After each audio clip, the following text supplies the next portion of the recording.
Hola, buenas tardes.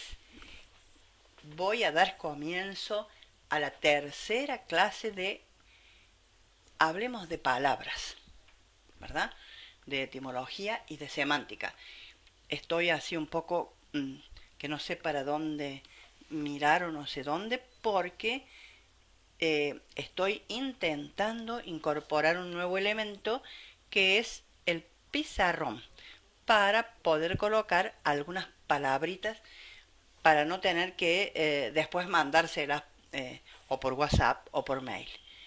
De todas maneras, las palabritas van a ser más o menos sueltas porque son las palabras de las cuales yo voy a ir hablando. Por ahora es lo que quiero incorporar, es decir, colocarles acá las palabras sobre las que voy a hablar, ¿verdad? Y entonces poder como señalarlas. Me sirve también así un poco como de apoyo. eh, Porque ustedes saben que yo soy muy de escribir. Pero de todas maneras, acá como no me puedo mover mucho, bueno, veamos cómo resulta. ¿Qué tal? ¿Cómo les está yendo? Espero que estén bien, realmente, que sigamos sobreviviendo, ¿m? Superándonos todos los días en esto de aguantemos un poquito más, tengamos un poco más de fuerza de voluntad y un poco más de ánimo. Esta clase sigue versando, ¿verdad?, sobre las palabras con historia y alguna que otra palabra de aquellas de la mitología griega, de la mitología grecolatina, si es que todavía nos queda alguna. Hoy voy a utilizar de las palabras con historia, de las palabras con historia exactamente, dos palabras en realidad. No, vamos a completar la hoja que nos quedaba. Fíjense, la última vez que nos encontramos, o sea, en la segunda clase, habíamos visto ovación y pabellón. A continuación de pabellón viene la palabra persona. Pero me interesaría lo siguiente en este momento, saltearme la palabra persona, porque le quiero dedicar en una clase, digamos, una charla un poco más extensa, porque voy a querer unir la palabra persona con la palabra hipócrita, con la palabra máscara. ¿Saben por qué? Porque son todos términos usados en el teatro griego y que tienen un significado muy particular en el momento en el que se lo usaba, en el siglo V, ¿no es cierto?, en el drama griego, y que fue adquiriendo a través del tiempo connotaciones que hacen que en este momento máscara, persona, hipócrita, tengan matices particulares. Entonces agruparía eso para una clase en particular. O no una clase en particular, pero por lo menos para una parte de una clase. Entonces, si ustedes tienen el apunte delante de ustedes, me voy a referir a proletario y salario, porque quiero hacerles unas aclaraciones más extensas. Comenzamos entonces a ver, voy a probar esto de ir escribiendo. Voy a escribir la palabra, a ver, proletario. Bueno, la letra no sale como las que uno aprendió en el colegio cuando hacía caligrafía, pero por lo menos me voy a referir a esta palabra, proletario. Dice lo siguiente. Primero voy a leer el poquito que está acá escrito y después les voy a ir haciendo las aclaraciones. Dice lo siguiente. Proletari eran los que tenían como única riqueza a sus hijos, la prole. Carecían de bienes y por lo tanto no participaban en el ejército. Hasta la reforma de Mario, fin del siglo II a.C., porque no podían pagarse el equipo militar. el socialismo marxista retomó el término para designar a la clase obrera, que no posee lo que produce. Hasta ahí lo que dice el texto. Muy bien. En primer lugar, quiero aclarar que la palabra proletari es el plural de proletarius, y está en latín, obviamente. Proletari, vendría a ser los proletarios. ¿Mm? Bien, ¿qué es lo que quiero aclarar aquí? Dice que proletario era el que no tenía, que viene de la palabra proles. Proles significa hijo. ¿Eh? Bien, y dice lo siguiente. En la República Romana, es decir, fin del siglo segundo, parte del siglo primero, ¿verdad? Era en realidad la clase más baja de 6 grupos digamos, 6 clases, 6 niveles sociales. Y eso siguió todavía en la época imperial. En la Roma imperial todavía significó eso. ¿Qué es lo que pasaba? ¿Quién era el proletario? El que solo tenía proles, el que solo tenía descendencia, el que no tenía propiedad, el que no tenía bienes, solo hijos. ¿Y en qué medida podían llegar a ser, digamos, importantes estas personas como para que pudieran ser aceptados en, entre los ciudadanos? Es que los hijos engrosaban el ejército. Es decir, el Estado aceptaba estas personas con mayor o menor importancia en tanto en cuanto los hijos fueran soldados para Roma. Fíjense que cada 5 años en Roma se hacía un censo de propiedades, de bienes, y entonces aquellos que poseían propiedades y bienes tenían obligación de pertenecer al ejército, ¿verdad? Porque así estaba constituida Roma. Es decir, Roma eh, fue lo que fue gracias, además de sus gobernantes increíbles, muchos de ellos, a su ejército.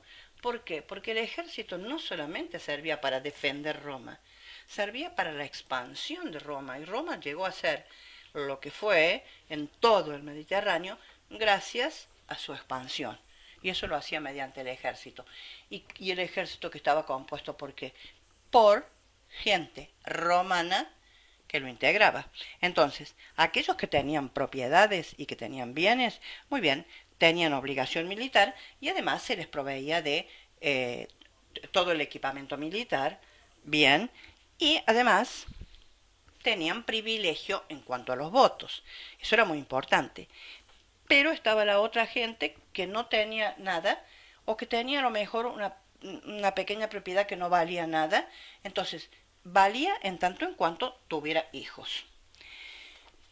Cayo Mario fue un general muy importante para Roma, fines del siglo segundo, y hizo una serie de reformas, no solamente para el ejército, sino también para los propios ciudadanos. Y en el 107 más o menos, él presenta una serie de reformas. En esa serie de reformas, entre esas reformas, ¿verdad? Les otorgaba a los proletari ciertos y determinados derechos, como por ejemplo que pudieran tener todo el equipamiento militar, que se les diera el equipamiento militar, y además que se les proveyera de cierto y determinado salarium, digamos así, después vamos a ver esa palabra, como para que pudieran subsistir, obviamente. Fíjense, eso es lo que nosotros podemos decir de la palabra proletario. No, no es mucho más, pero de todas maneras es importante cómo esa palabra fue, no es que fue, sino tuvo una historia y entonces a través de los siglos fue ajustando los matices de lo que significa la palabra, y en el fondo significa clase obrera, es decir, aquel que trabaja con su fuerza, con su capacidad, con su, digamos, con su físico, y no aporta más que eso en realidad. Rescate un poquitín nada más del manifiesto comunista de Marx y Engels, ¿no? Y que dice lo siguiente: por proletarios se comprende a la clase de trabajadores asalariados que, privados de medios de producción propios, se ven obligados a vender su fuerza de trabajo para poder existir. Esa es la definición que nos da el manifiesto, ¿verdad? Y en función de eso, después la historia, por supuesto, lo fue ajustando, desajustando, modificando, etc. De todas maneras, cuando hoy nos referimos a proletarios, no estamos refiriendo a clase obrera, ¿verdad?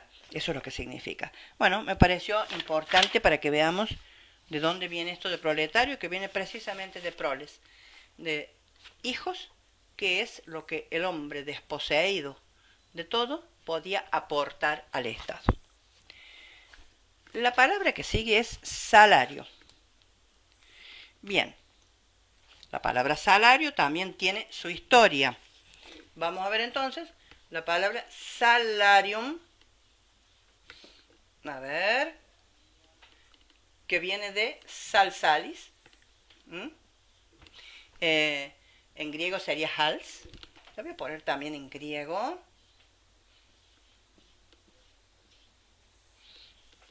Hals, ¿verdad? Esto para Georgina le dedico esta palabra. Bien, la palabra salario entonces viene de salarium, que proviene de la palabra salsalis. El texto les dice 2 rengloncitos nada más. Suma que se daba a los soldados para comprar sal. En realidad ese texto está incompleto. Mea culpa, porque no lo corregí antes de pasárselos, pero en realidad era una suma equivalente, ¿verdad?, a las bolsitas de sal que se le daban a los soldados. ¿Por qué? Y acá viene todo. A partir del siglo IV, más o menos, no, a partir un poco antes, a partir del siglo V, en Italia se construye un camino que va desde las salitreras de Ostia hasta Roma. Se construye una vía, así como la vía Apia. Esas enormes rutas que unían desde el centro de Roma todos los lugares norte, sur, este y oeste. Ustedes vieron que tiene una cantidad de salidas de vías. Una de estas vías se llamaba precisamente Vía Salaria. ¿Por qué? Porque venían del lugar de las salitreras, ¿verdad?, para llevar a Roma la sal. Claro que mientras se construyó esa vía, y además durante el tiempo posterior que fue usada la vía para hacer este trayecto y para llevar el producido desde Ostia,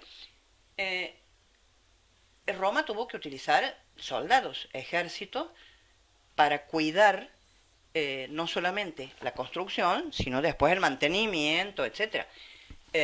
Y sobre todo, porque obviamente había que cuidar que no se robaran lo que se llevaba de un lugar al otro. A toda esta soldadesca que estuvo tanto en la construcción cuanto después, se les pagaba un estipendio. Y ahí después vamos a hablar de la palabra estipendio. Se les entregaba una paga.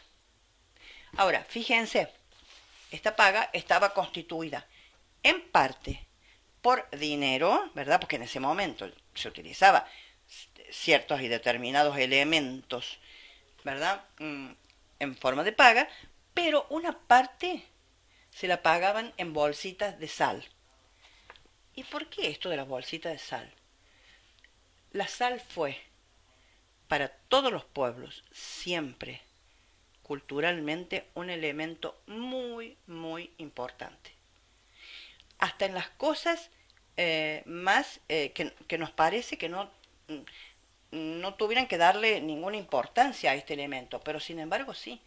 Fíjense que desde el punto de vista de la asepsia, la sal significaba una forma de conservación de los alimentos, ¿verdad? Entonces tenemos no solamente el hecho de que la sal como purifica al secar los alimentos, al conservarlos, evidentemente se convierte en un elemento importante económicamente hablando, porque todo ese alimento conservado es un alimento que puede durar, ¿verdad?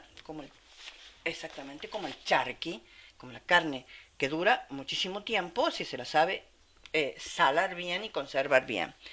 Entonces, era no solamente eso, sino que desde el punto de vista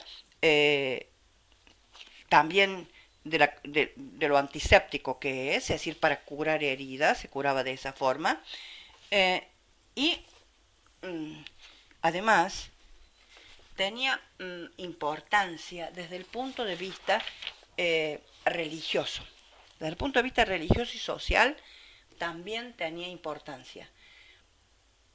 ¿Por qué? Porque es la idea que el hombre tiene de que la sal purifica, la sal limpia, al conservar la sal limpia. De todas maneras, la raíz indoeuropea es bastante, digamos, es como si contradijera lo que nosotros vemos cuando tomamos sal, porque nosotros vemos un elemento blanquito, clarito, etcétera, porque la palabra como sal en el IDE significaba algo oscurito, un elemento medio como sucio. ¿Pero por qué? Porque claro, al principio no se la trabajaba la sal, se la utilizaba en forma bruta, evidentemente. Y entonces, a lo mejor, no es a lo mejor, sino que esa idea de este elemento purificador, pero desde lo oscurito, ¿verdad? Se decía sal en el IDE y es lo que pasó en hals en el griego y sal salis en el latín. Y les decía esto de la importancia en lo religioso, porque se utilizó mucho para conjurar maldiciones, evidentemente. Tirar sal por sobre el hombro, ¿verdad?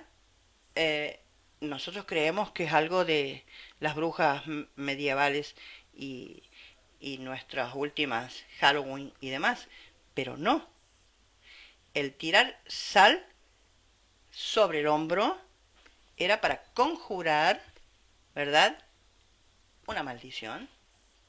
Entonces, realmente resultaba interesante también eso. Entonces, ¿qué pasaba con los soldados? A los soldados se le pagaba con unas bolsitas, ¿verdad? Esto era en realidad el salarium, ¿verdad? Esta parte. Pero quiero aclarar otras cosas. Se decía salarium argentum. Entonces uno dice, ¿cómo salarium argentum? Porque argentum en realidad significa plata. Argentum, de ahí viene Argentina, ¿verdad? Bien, el argentum era el dinero, la plata. Y entonces, ¿qué pasa con este salarium argentum? Era dinero de sal. Era más o menos esa la traducción. Es decir, dinero de sal, dinero de paga. Bien, otra cosa. En Grecia también se lo tuvo como muy importante. ¿Y qué es lo que...? Esto lo he escrito así como con signos de interrogación, porque hay algunas versiones que desdicen esto que les voy a decir, pero me parece interesante, incluso, incluso hasta para discutir, pero de todas maneras, porque en Grecia había un dicho que era no vale ni su sal, ¿verdad? ¿Y qué significaba no vale ni su sal? El tema es que se supone que en una época se cambiaban, se intercambiaban esclavos por sal. Es decir, yo necesitaba un esclavo, ¿verdad? Y entonces pagaba con sal.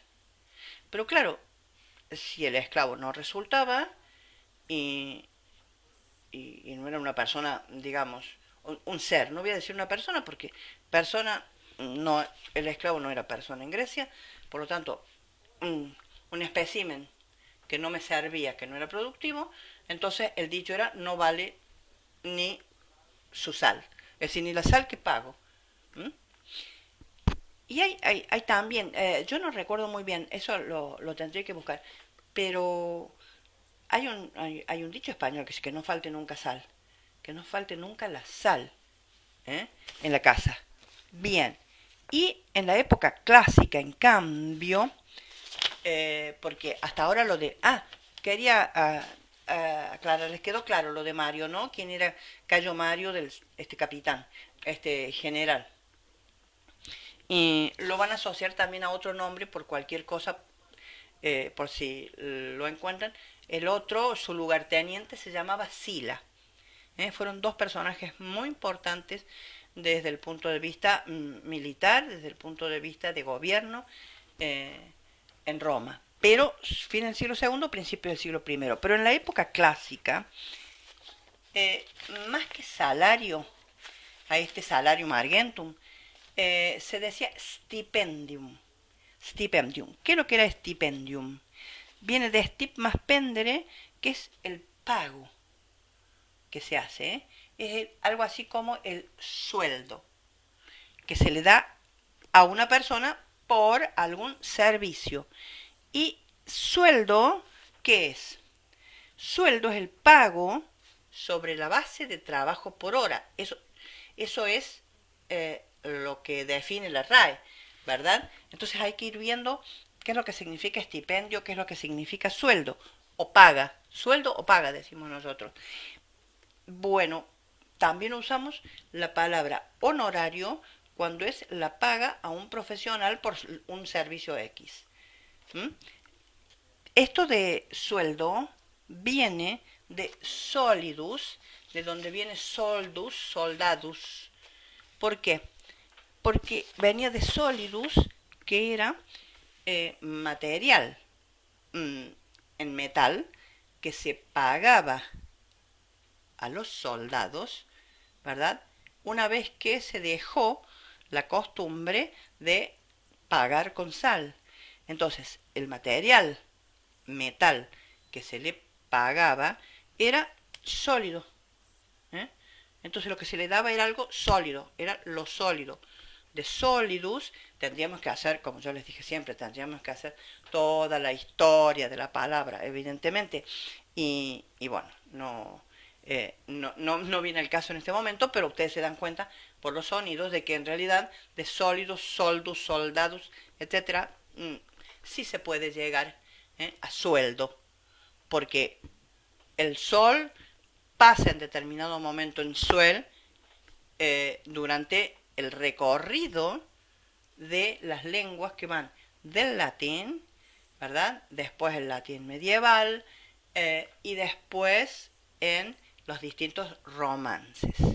Bien, dicho que lo he en relación a salario, podríamos agregar después muchísimas otras palabras que podríamos ir rastreando en función de esto, como por ejemplo finanzas, ahorro, dinero, economía, banco, etcétera.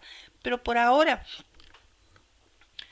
vamos a dejar el dinero de lado y vamos a continuar con la palabra que sigue. A ver, vamos a ver si logro en un minutito para borrar el pizarrón. Voy a hacer una interrupción de de la clasecita y ya vuelvo.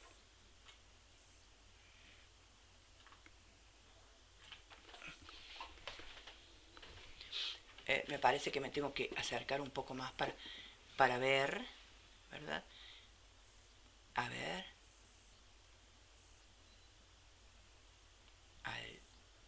Allí.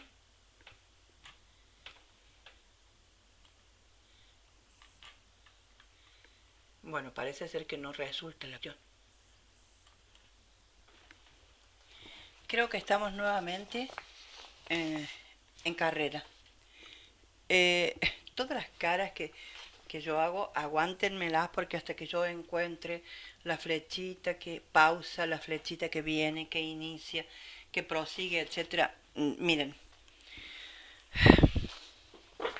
no se lo deseo a nadie, pero de todas maneras. Pero bueno, sigo entonces ahora con estas últimas tres palabritas para después ir a un texto que creo que les va a gustar mucho. Primero porque surgió a raíz de casi una propuesta de ustedes. Las tres palabras que están aquí son Senado, ¿verdad? Que viene de Senex, Senis, que significa viejo, anciano. El Senado estaba compuesto por hombres mayores que por su experiencia, trayectoria y dignidad merecían tal cargo público.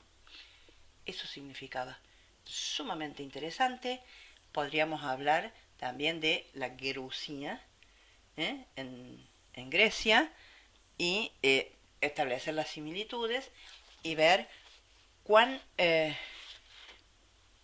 importante era el respeto que se le tenía al hombre adulto mayor.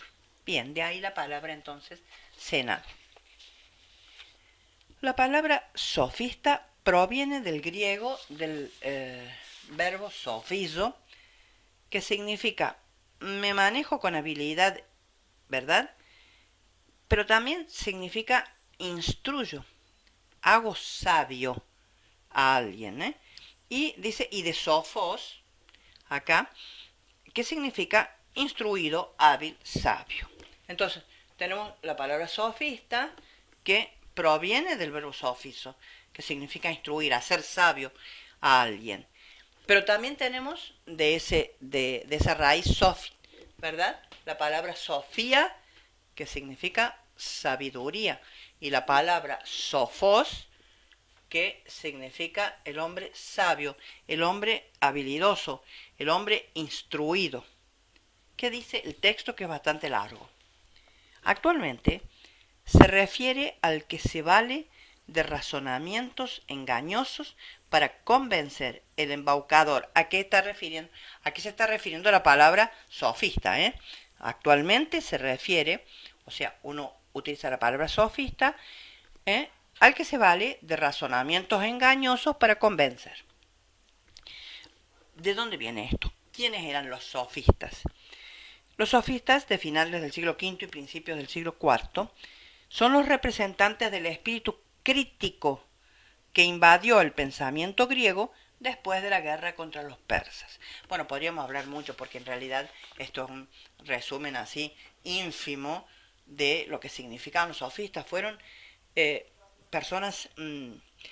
fueron filósofos muy importantes para la filosofía griega, para el momento cultural exactamente donde ellos se desempeñaban.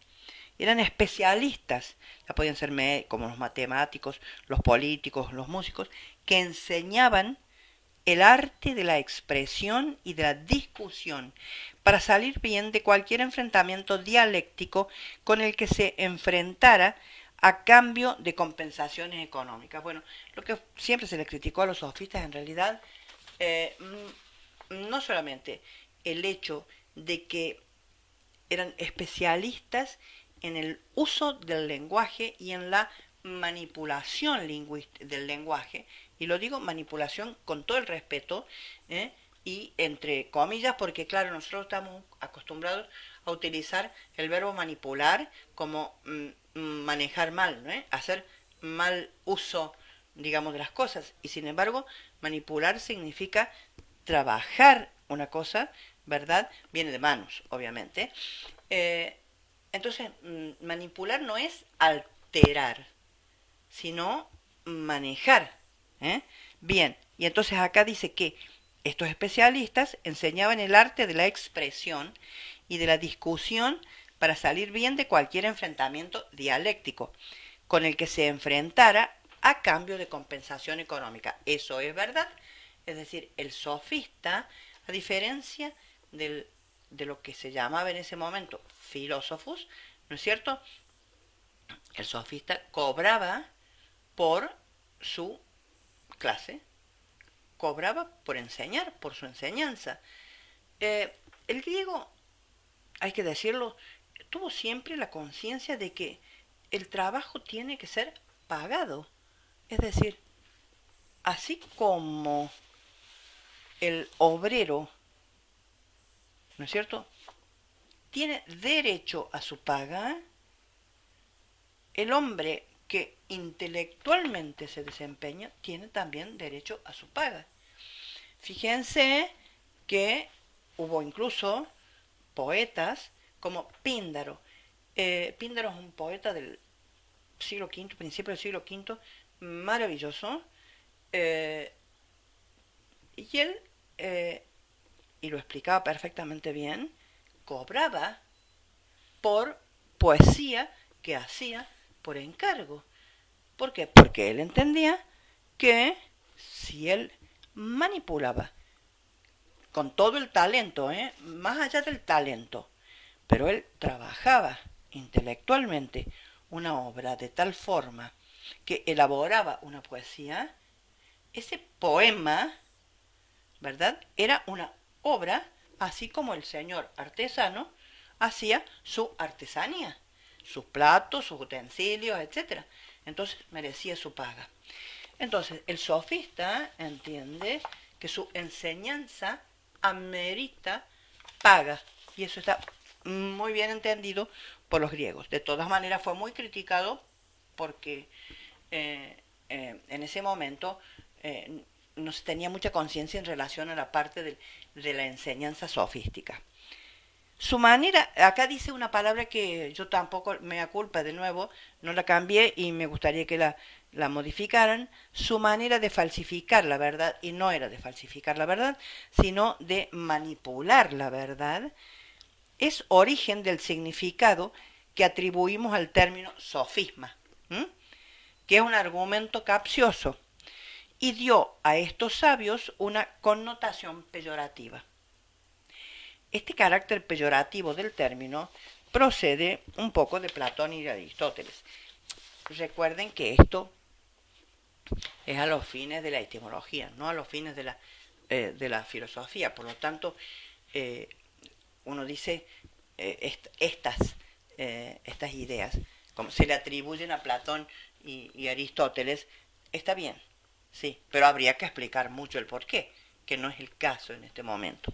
Pero sí, la palabra sofista, como la palabra sofisma, tuvo, lógicamente, un matiz de tipo peyorativo.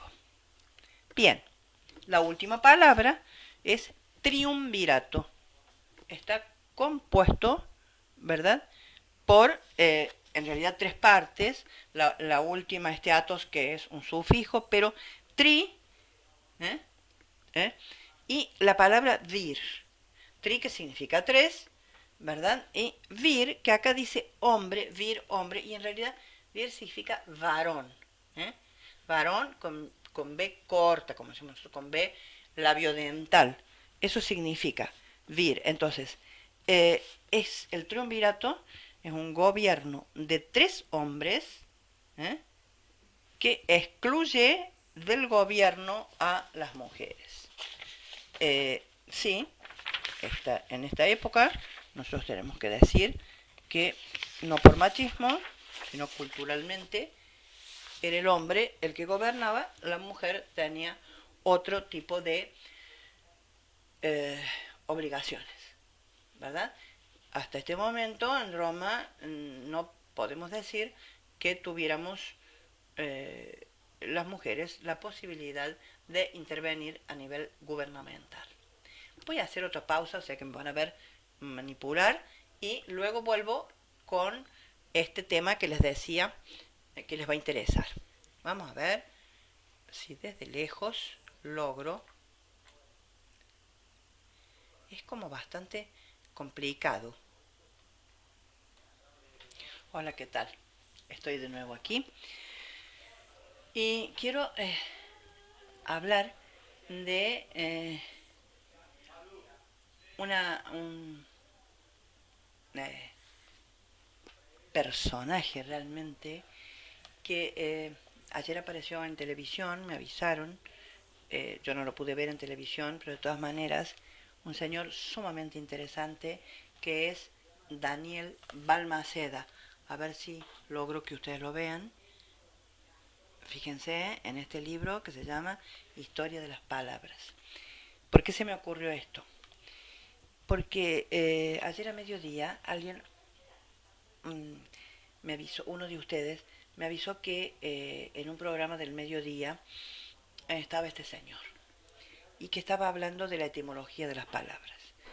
En ese momento yo no pude ni ver el programa ni escucharlo al señor, pero después me enteré que estaba el señor Daniel Balmaceda.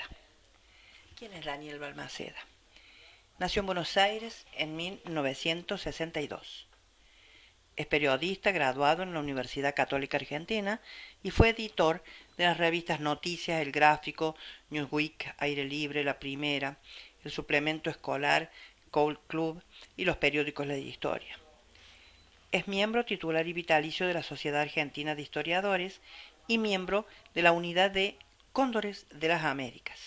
Presidió la Fundación Cristóbal Colón entre los años 89 y 93. Es columnista de Historia Argentina en diversos medios radiales. Actualmente, en estos momentos, no sé dónde está él trabajando, porque además no pude asistir.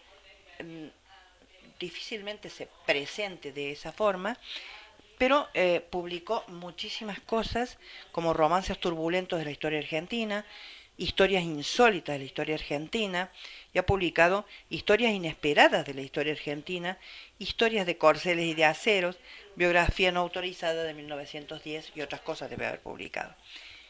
Casualmente, yo tenía el texto y entonces dije, a ver,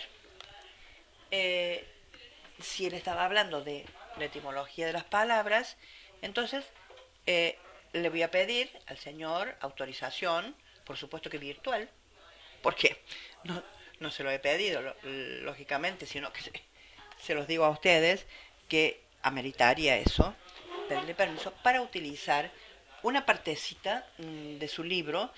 Y entonces decidí en la lectura que rehice del texto, fíjense, se llama Historia de las Palabras. Y lo que hace es hacer un relato, digamos, desde el punto de vista de la estructura, es como si fuera ficcional, pero es absolutamente científico lo que él está diciendo acá, pero lo dice como si fuera un cuento de muchas palabras, como por ejemplo, les leo algunos de los títulos que él tiene acá, ¿no es cierto? Coyotes, chamacos y camalotes, el descubrimiento de la canoa, ropa que huye, el sueldo del soldado, los ratones del ser humano, y en todo esto, en toda esta cantidad de palabras, frases y etimologías que él hace, tiene uno que me interesó sobremanera porque se llama La falta de hermetismo de los gansos. ¿Y por qué me interesó? ¿Saben por qué? Porque obviamente toma palabras latinas y griegas. Entonces lo que decidí es irles leyendo lo que él dice acerca de esto e ir ampliando en la medida que me parece que amerita. Si no, obviamente, si no, sigo leyendo, pero es interesante realmente lo que él dice. Acuérdense, Daniel Balmaceda, Historia de las Palabras, y lo que yo les voy a leer tiene por título la falta de hermetismo de los gansos. Y dice así: cuando Odiseo, o Ulises en la versión latina, partió a la guerra de Troya, pidió a su amigo Mentor que se ocupara de sus intereses y también de su familia. Mentor se convirtió en el maestro y guía de Telémaco, el hijo de Ulises y de Penélope. Cumplió su tarea muy bien, y hoy al consejero y guía lo denominamos con su nombre, aunque convertido en palabra aguda. Obviamente, ¿por qué? Porque el nombre original era Mentor, con acento, así, Mentor, y hoy, actualmente, al guía, a ver si tengo alguna otra aclaración. Cita de la palabra mentor, creo que no, es el consejero, guía, el ayo, el maestro, pero lo único que tenemos que saber es que la palabra ahora es aguda, solamente que como termina, como no termina en N, S o vocal, y las palabras agudas llevan el acento gráfico cuando terminan en N, S o vocal, la palabra mentor es palabra aguda, pero con el acento que no se ve, ¿verdad?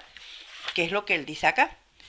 Entonces, cumplió su tarea muy bien y hoy el consejero y guía lo denominamos con su nombre, aunque convertido en palabra aguda. Hasta ahí la mención de mentor. Sigue con lo siguiente. No tan ejemplar fue lo de Caco, así con mayúscula, Caco. Le robó hacienda a Hércules y, para no ser descubierto, arrastró a las vacas tomándolas del rabo hasta una cueva, obligándolas a caminar hacia atrás para que las huellas no revelaran el escondite. Pero su hermana Caca, y se llamaba así, lo delató. Por su truco de hacer que las vaquitas se desplazaran como Michael Jackson, quedó en el diccionario. ¿Qué dice el diccionario de la palabra caco? Ladrón que roba con destreza. La palabra caco viene del latín cacus, que así se llama el personaje entre los latinos, ¿verdad?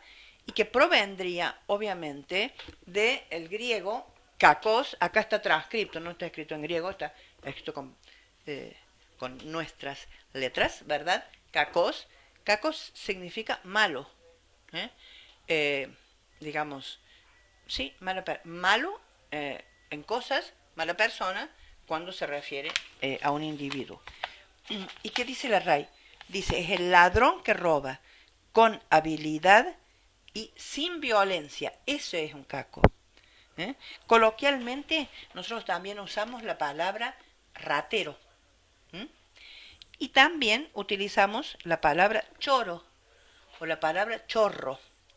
Y acá me encontré con una cosa muy interesante de este texto que dice lo siguiente. Si cuando usamos la palabra choro o chorro, la utilizamos en el sentido de persona audaz, vulgar o pendenciera, pero no ladrón o ratero, sino simplemente persona pendenciera, persona muy audaz, pero además una persona vulgar, entonces la palabra choro provendría no ni del latín, no del griego, provendría del quechua. El quechua dice churu. Churu es en quechua el pendenciero, la persona realmente vulgar en la forma de conducirse. Ahora, si nosotros utilizamos la palabra choro o choro, vulgar es un vulgarismo, pero de todas maneras, o coloquial, si nosotros la utilizamos en el sentido de ladrón, es un choro. ¿Por qué? Porque estuvo robando. Entonces ya no viene del quechua. Ese sentido de la palabra choro la trae del caló. que es el caló, el idioma de los gitanos, del Sacromonte. Y entonces, ¿por qué? Porque entre los gitanos ellos dicen chorar o chorear, a robar. Entonces, la acepción de ladrón para choro viene del caló. Fíjense qué interesante. Bien, el señor Balmaceda me dio la posibilidad de contarles todo esto. En realidad es largo, podríamos leer todo lo de Caco porque es un personaje interesante en el diccionario, pero así seguimos adelante con este texto. Las palabras que siguen son las siguientes. Las arpías eran aves milenarias que robaban de todo. ¿Se acuerda que vimos las palabras arpías? El significado de quiénes eran arpías en palabras con historia, creo. Las arpías eran aves milenarias que robaban de todo. Y lo que no robaban lo arruinaban. Tan poco queridas que nos hemos vengado, robándoles la H, y ahora arpía es sinónimo de maligna, despiadada, perversa y malintencionada. Esta palabra, calma señoras, dice Balmaceda, no tiene masculino. Las sirenas, por su parte, entonaban un canto que atraía a los hombres. Seguramente no sonaban como las sirenas actuales. Entonces yo tomé estas dos palabritas, la palabra arpía y la sirena, para leerles un poquito del diccionario. Fíjense, la palabra arpiae o arpías en latín, que proviene del griego, llevaba H. Mientras que nosotros escribimos así.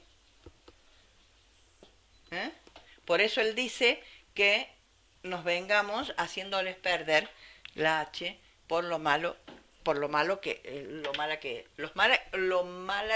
que eran, perdón. Pero en realidad en esta H que toma el latín provenía del griego harps, y no era una letra sino una aspiración, harp. Bien, ¿quiénes eran las arpías? Interesante cuento. Las arpías, la traducción sería las raptoras, son genios alados, hijos de Taumante, hijas de Taumante y de una Oceánide. Pertenecen a la generación divina preolímpica. A veces son 2, a veces son 3, a veces son un poquito más, de acuerdo a la versión.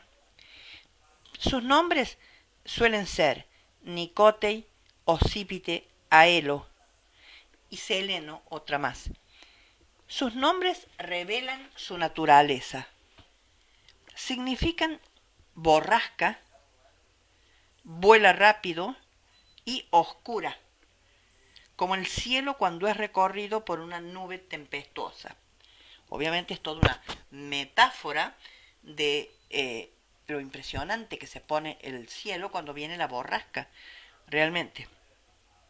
Se las representa en forma de mujeres aladas o bien de aves con cabeza femenina y afiladas garras. Creíase que habitaban en las islas Estrofíades, en el mar Egeo. Más tarde Virgilio, este autor romano del siglo I a.C., ¿no es cierto?, el autor de la Eneida, más tarde Virgilio las situaba en el vestíbulo de los infiernos junto con un montón de monstruos. Las arpías son raptoras de niños y de almas. A veces se colocaba su imagen sobre las tumbas, en ademán de llevarse el alma del difunto entre sus garras. La leyenda en que desempeñan un papel más destacado es la de un rey llamado Fineo, sobre el cual pesaba la maldición de que todo lo que se colocaba ante sí se lo arrebataban las arpías, particularmente los alimentos. Lo que no podían llevarse lo ensuciaban con sus excrementos. Con ocasión de la llegada de los argonautas, Fineo pidió a estos que lo liberasen de las arpías. Y entonces algunos de ellos persiguieron a estos demonios y los obligaron a emprender vuelo. Pero el destino quería que las arpías muriesen alcanzadas por los hijos de Bóreas, que es uno de los vientos, ¿no? Por los hijos de Bóreas, y recíprocamente estos debían morir si no le daban alcance. Bueno, en la persecución, por ejemplo, una de ellas cayó en un río del Peloponeso que a partir de ese momento se llamó Harpis. Bueno, esta es la historia. Y dice que una de las tradiciones dice que dos de los hijos de Bóreas murieron persiguiendo a las arpías y realmente desempeñan digamos, un papel importante en ciertos y determinados mitos. No tienen su mito propio, no tienen su relato propio, pero sí intervienen en los relatos de los demás. Pero hubo un momento en que Iris, ¿m? Iris, una de las divinidades menores, digamos así, así como la aurora, ¿verdad?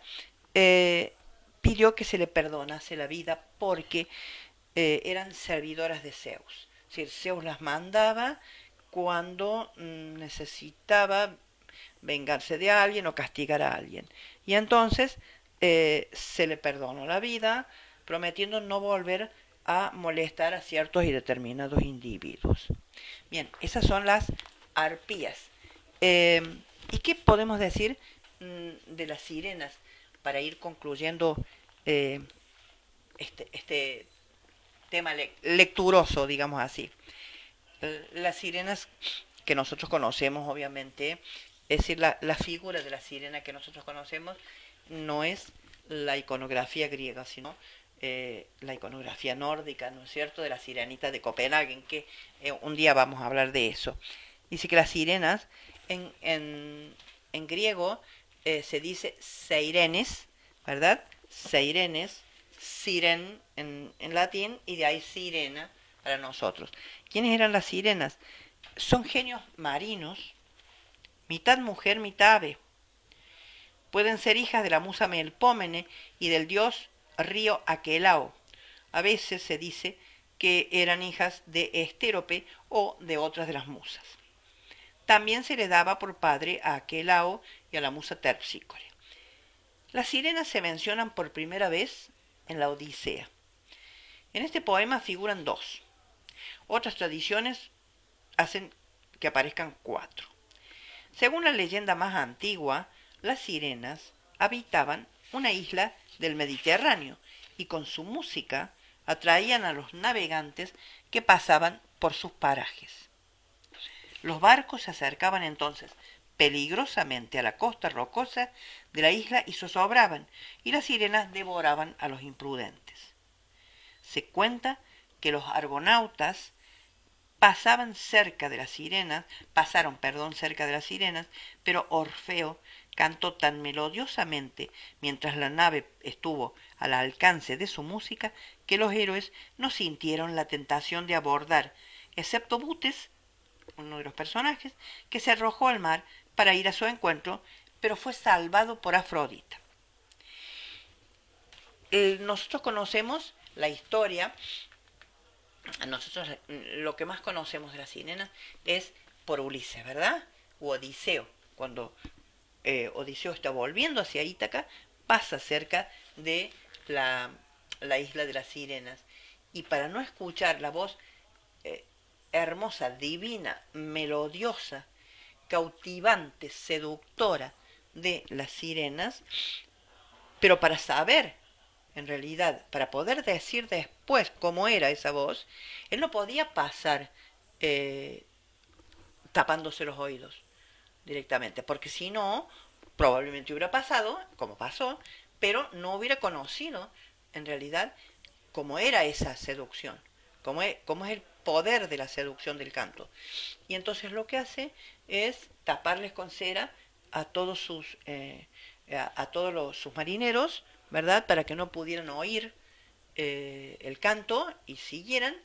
Y él se hace atar al palo mayor de la nave, atado fuertemente y rogándole, o ordenándoles, mejor dicho, a sus marineros que no lo desataran aun cuando él quisiera seguir el canto de las sirenas, sino que pasaran directamente. Entonces van pasando cerca de las islas, de la isla, perdón, donde estaban las sirenas. eh, por supuesto que ellas cantan melodiosamente, además eh, cantan un canto importantísimo de atracción hacia la inmortalidad, hacia la belleza, hacia el amor, etcétera. Él las va escuchando y se va desesperando, pero como les había ordenado a sus marineros que no lo desataran, los marineros siguen, siguen, siguen, siguen.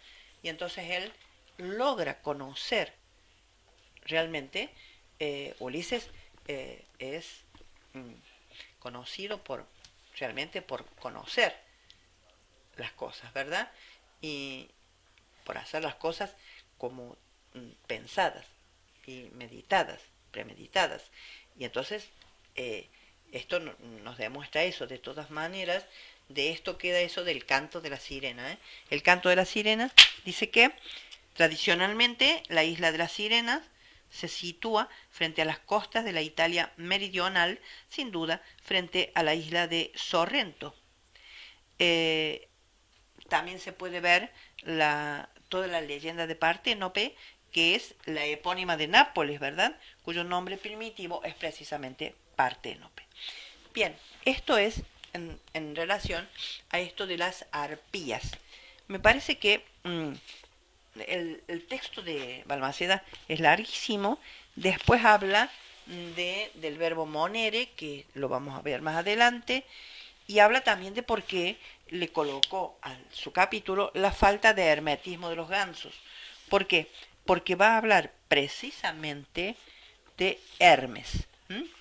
Hermes y, eh, y qué es lo que significa la palabra hermetismo, si en realidad viene de este Hermes griego o de otras, digamos, mmm, otros términos u otras formas de aplicar el nombre de Hermes, que es en el caso de el Hermes Trismegisto, ¿verdad? Que digamos que provendría de Egipto. Entonces eso lo vamos a ver después.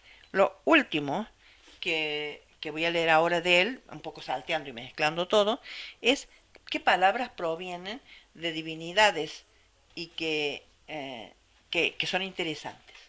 Por ejemplo, la palabra museo. Él dice lo siguiente: los primeros museos que existieron eran edificios destinados al estudio de las artes y las ciencias. Luego se convirtieron en espacios para atesorar colecciones. Pero es por su primer fin que recibieron el nombre, ya que museum era el santuario de las musas. Musaion en griego, musai, nosotros ya lo hemos visto, Musaion era, de ahí viene el nombre de las 9 musas, ¿verdad? Y dice lo siguiente: sus pisos y paredes se adornaron con obras realizadas con piedras y vidrio que fueron llamadas mosaicos. Entonces, de la palabra musa, ¿eh? que es una divinidad importante entre los griegos, viene la palabra museo. Ya lo hemos visto varias veces, pero bueno, es lo que él nos presenta de una manera muy agradable. Y también dice lo siguiente: la palabra cereal. La palabra cereal también integra este grupo de palabras que surgen de una divinidad. Cerealis, en latín, cerealis era todo aquello que provenía de Ceres, la diosa de la agricultura. Cereal, Ceres, etcétera, viene de, a ver, lo voy a poner acá como hago siempre yo, mezclando todas las cosas. Ceres, esa divinidad, en realidad, Ceres, después vamos a hablar en la otra clase de Ceres, cuando retome el texto, porque Ceres, entre los romanos, Demeter, entre los griegos, era en realidad la divinidad de la tierra trabajada, la tierra que produce para que el hombre pueda tener su alimento. Bien, creo que Hemos visto varias palabras, hemos buscado eh, varias historias y de paso rescato este texto que me parece interesantísimo y además he practicado un poco escribir acá para cuando lo utilicemos ya en gramática, donde me va a hacer falta ir mostrando, por ejemplo, sufijos, prefijos, infijos, que es necesario mostrarlos para no tener que estar mostrándoles. ¿Se acuerdan del papelito que les traje los otros días que les dije que lo iba a poner así? Bien, entonces, a todos ustedes los dejo temporariamente y nos vamos a ver en la otra clase. Mientras espero que les haya gustado o les haya interesado esta clase. Me van a ver, entonces por ahora, buscando cómo pausar esta grabación. Chao, gente.